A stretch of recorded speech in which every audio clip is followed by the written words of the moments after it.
Salutations.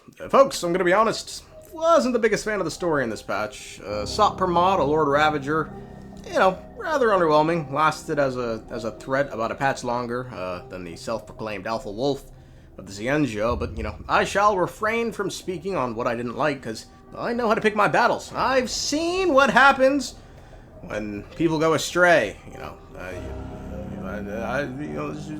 I saw what happened to that candy bug chick, she just got spawn killed, bro, in her first video, so... on that note, folks, this patch was incredible. The story, I'd argue, was the greatest narrative achievement since humans discovered language. I'd argue the greatest event since hydrogen atoms figured out teamwork some 14 billion years ago. Anyway, Wise, our double, who are they? Why? Asat Pramad thinks the trailblazer is the fourth path pushing the cosmos toward its end.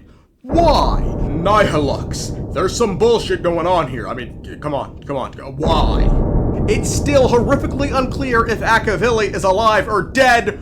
Why? Asat Pramad, is he alive or dead? Why? Not a whole lot of questions, folks, but size doesn't matter. The story starts with us, over with Graphia and friends. Silverwolf spawns in Pearl, who reveals there's a whole bunch of Asat Pramads running around Planarcadia and says she wants Graphia to come to Pearlux Tower to place Planarcadia in the canvas once more like she did thousands of years ago when Asat Pramad attacked then. Graphia says sure, and we leave the worlds in canvas. Over to Himeko, she's joined by dear old dad Asat Pramad, who wonders if fake Himeko got the real Himeko's memories before she died. Himeko sort of just goes, no... We're going to stop you, Asat Pramad. Asat Pramad then reveals he's joined the Phantom Moon Games by taking the real mask that went unused.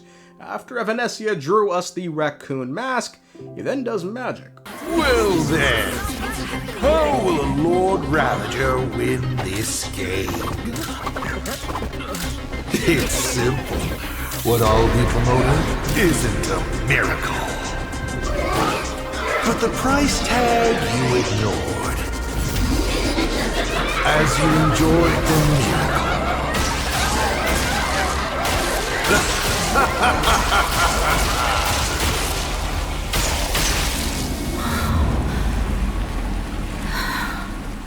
He states he's brought the apocalypse to Planarcadia ahead of schedule, and then says he and Himeko are headed into another canvas back to us. We wonder where the fuck we are, cause this shit simply can't be Planarcadia. Silverwolf questions why Asat Pramad would join the Phantom Moon Games instead of just destroying this world and leaving, but reasons to awaken the Veracity Husk. It requires a massive amount of wish power, and the one who wins the games is the one with the highest amount of said wish power. We then follow a strange light that leads us to Evanescia, or at least a picture of her.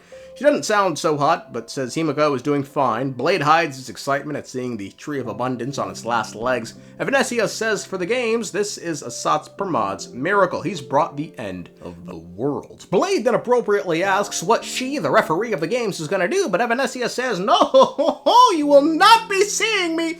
She's got shit to do. She's gonna maintain that demon tree, baby. She says right now the end of the world is more like an unstable future. Asat Pramad is brought to the present, but if it lingers long enough, it'll become permanent. We're taken aback at the seeming ability for Asat Pramad to manipulate time to such an extent. Evanescia then pieces out for the rest of the patch. Referee of the game, folks. Protect the game under all circumstances. She's gone. That's it. It said, goodbye. We head forward and find an after image of Himeko and Asat Pramad talking. Himeko asks why Asat Pramad hasn't killed her yet, and he says fatherly concern. When she questions if Lord Ravagers have emotions, he says absolutely, and then he instantly becomes the most relatable character in the game, revealing he's suffering from tendinitis. Himeko states he's a Lord Ravager, and he says, so what? The power of destruction doesn't cure tendinitis. Oh, fuck me, brother. Same, man. I've been dealing with elbow and tricep tendinopathy from overuse at the gym for the last couple of months, motherfucker. I had a 265 bench back in November. I had 315 in my sights before my tendons told me to go fuck myself. So yeah, I feel you, Asat Pramad. Damn, bro, I'm sorry. Genuinely, genuinely, guys. We got tendinopathy. Shit is no joke, man. Anyway, Asat says he hasn't killed her yet because she and he are going to find out what happened to the real Himeko 15 years ago. Himeko then looks at us and says, ignite the Express's engine and win the Phantom Moon Games, because I guess somehow she knew we'd be listening in. Asat Pramad then materializes, asking us if we enjoyed the show, and then leaves. We wonder why he left instead of fighting us, wondering if it's a yet-to-be-uncovered limitation of his abilities. We then head off alone to find Himeko, run into the last Power Ranger in the galaxy before Sparkle, Ashveil, and March appear. We give Sparkle her mask back, and she immediately begins recreating the Sparkle army. We then take down the local boss whose aura was apparently driving people insane. After the fight, they then reveal they trapped their Asat Pramad clone in a room in the tavern and then just threw it into the sun. Sunday appears via bird and tells us to head on over to Perdido Station where he and the Express are. Along the way, we run into Asat Pramad, who reveals the Himeko we came to know is a fake, and the real one died long ago, 15 years ago. We don't care, because free will is fucking dead, and make it to the station where Sunday tells us the train is buried in rubble. Don Hung and Welt then appear, and we give our I Have a Dream speech to the masses, which is followed by what I consider to be a very suspicious scene is watched on by a lurking Nihilux. Alarms going off in my head. This scene did not feel normal. Who is she really? We pass on Himeko's message to the gang, and Welt says he has an idea as to what it means. Over to Himeko, she's now in an imaginated world made by Asat Pramad to relive her life, or at least the 3 parts Asat is curious about. We get a glimpse of Himeko's childhood, in which Ryusuke, speaking to little Himeko, says Pagana is at the end of the universe, and that he knows someone from there. Himeko thinks it's Ashveil, given Ashveil is from the world of Pagana, but Asat refuses to tell us. Continuing forward, we see the Asat Ryusuke monstrosity would tell Himeko stories of the Express while she was growing up, and we sort of just again learn Asat Pramad was I see the Express navigator in his past life. We continue forward and learn Himeko refashioned her mother's studio into a fan Astral Express base while she was in college. Himeko states little Himeko ran away from home once and by chance ran into the crashed Express on a beach. We learn young Himeko was tampering around with blueprints of a Pagana legacy giant called Starblazer. Police? Attaboy! Get 'em, boys!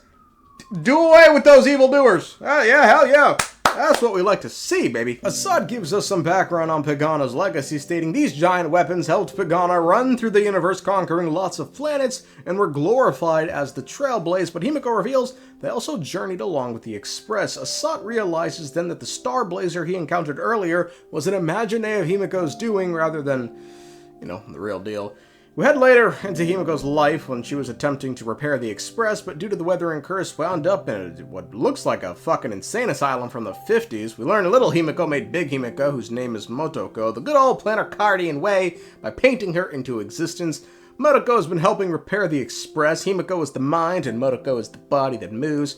Himeko bemoans the fact that she's running out of time and asks Motoko what the odds of igniting the Express engines are, to which, she learns just 0.21%. Not great, not great, but Motoko is confident they'll reach the stars. In private, Himeko isn't as so confident.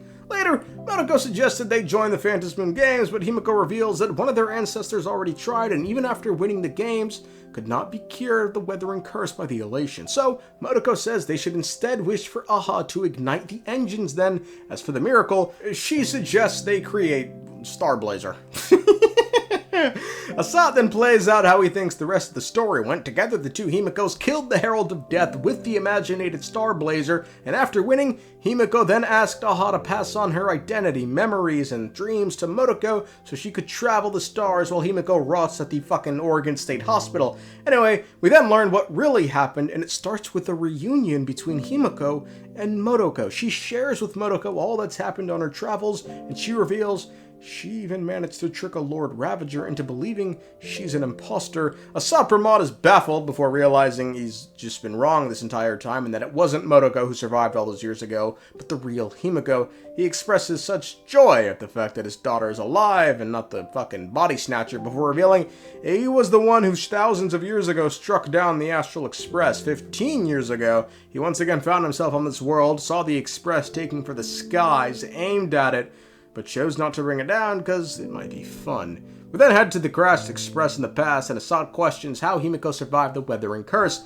Himeko counters, stating she knows Asat cares little for her, and all he wants is to know more about Aha. Specifically, if the games become compromised, what will the Eon do? Asat takes that to mean he was right, and that Aha was the one who reignited the engines of the Express 15 years ago, but Himeko says she was never the one who met Aha. Rather, it was Motoko, to which Aha allegedly told her. That's what they said when they gave me the gift.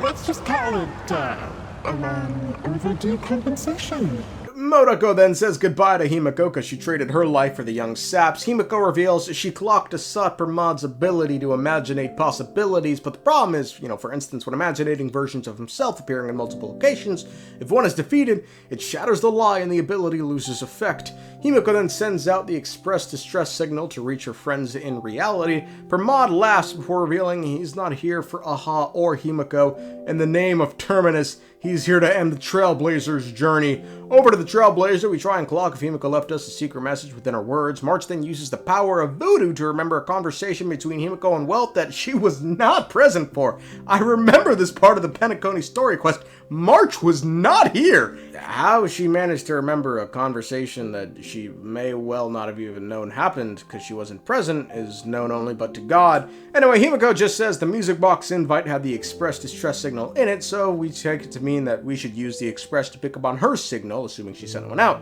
We have Pom Pom pick up on the signal that she did send out, and he translates Himeko's message, which is Asat Pramad's power is fear, and he uses people's fear to imaginate future possibilities. But what that means is when another possibility is observed, the previous one gets overwritten. All this means for us is to get rid of the apocalypse, we need to observe another possibility, so Yao Guang suggests we defeat Asat Pramad in front of a crowd to dissipate their fear, thus rendering the imaginated future of the apocalypse over. But the problem is he has a bunch of clones, so Yao Guang says we need to observe all of them so they collapse into a singular being, which I guess is meant to be a reference to, observation collapsing a wave state function in quantum physics. Anyway, Yao Guang is gonna do voodoo. That's how she's gonna do this, instead of using fucking science. Sunday's tuning is also going to be at play, and so is us, because we're the observer. Although in quantum physics, observation doesn't mean just looking, it's more fucking interact. Anyway, before we head out, we learned Yao Guang's condition, temporal dislocation, means if she's not observed constantly, she runs the risk of disappearing. So our job during this important mission is to keep our eyes on her. Anyway, we head off, run into Asat Pramad, who taunts us, and then Yao Guang does the voodoo. Rainbow surveys the heavens, perceiving 1,000 forms. Across the meridians of destiny, the Jade Abacus reveals its script. The celestial eye opens and shuts as calamity and fortune reveal themselves. We find the real Asat Pramad, and he laughs before Thanos snapping Yao Guang out of existence, who asks us, while she's disappearing, to defeat Asat Pramad. It's time for a veteran navigator to point the way forward for you. We find ourselves in the courtyard, and as a former navigator, he wishes to bestow upon us wisdom by answering 8 questions about anything. Now, I already made a video about this, looking at all the 8 questions. I'll just link it below, because otherwise it'd make this video way too long. Anyway, after the Q&A, we check our phone, which irritates the boomer. It's Silverwolf showing us Himeko is saved. Asat Pramad joins the group chat and bemoans the fact that his retirement plan was robbed from him by Silverwolf. We then ask Asat Pramad a 9th question. If I swing at that thing you have for a head, would it break?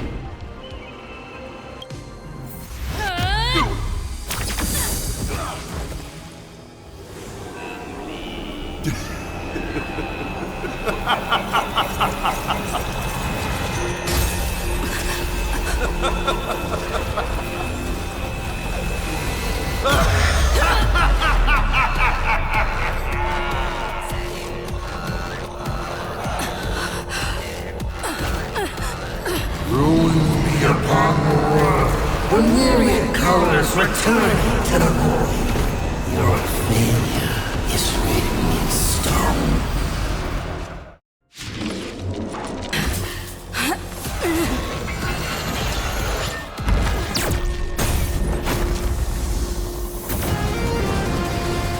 Finally, we made it. Pom-Pom promised each and every one of us nameless. After all, the Fluffy's protagonist hasn't gotten on board yet.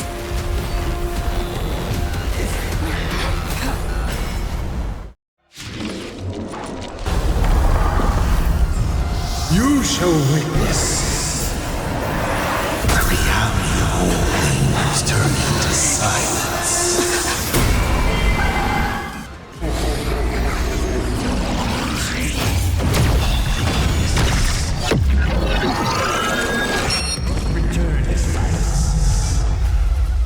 Asat's looking pretty unbeatable, so he says we should use our stellaron to beat him.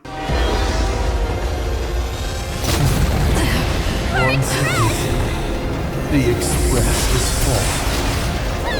How boring.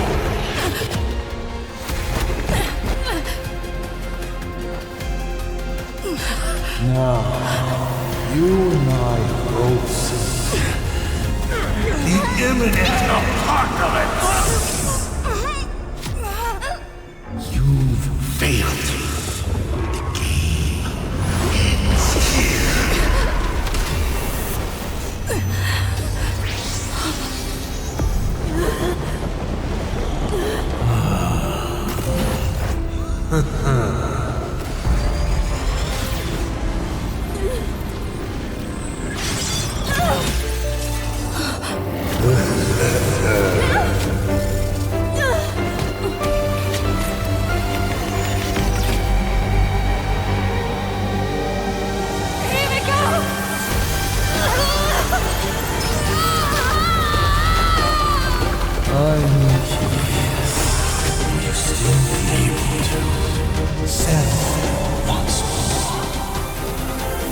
Don't be afraid.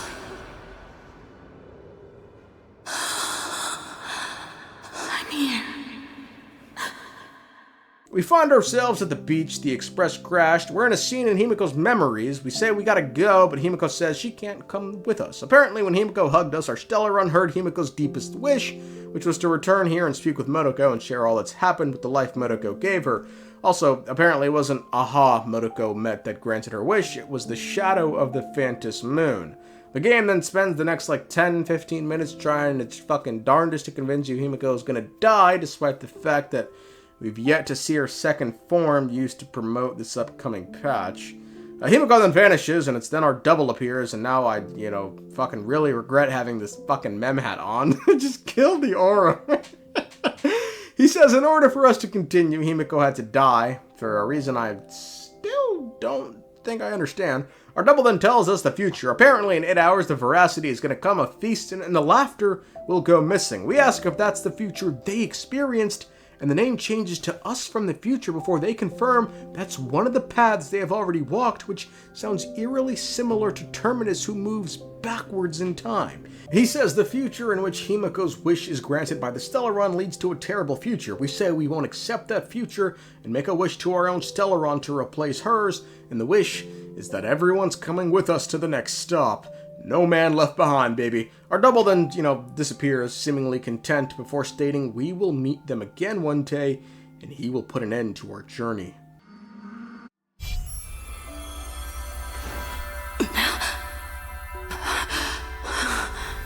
You must become used to loss in order to continue onward. I refuse to believe that. Not now. Not ever.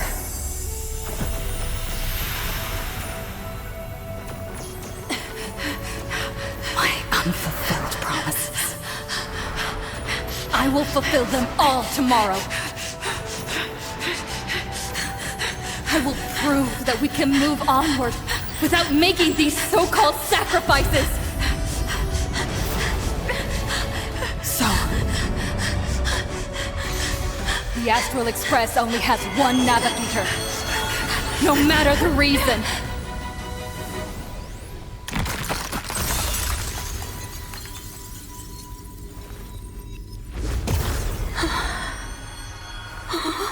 I won't let anything take you away from me! Don't forget about us. Don't worry. We're here. Thank you for fulfilling the promise. Venturing to uncharted worlds isn't all that motivates us to move forward. We also have promises of the past. The Astral Express is setting forth anew. This journey shall lead us starward!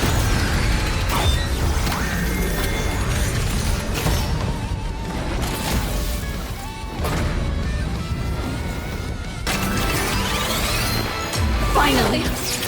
When the wheels turn against you, go ahead!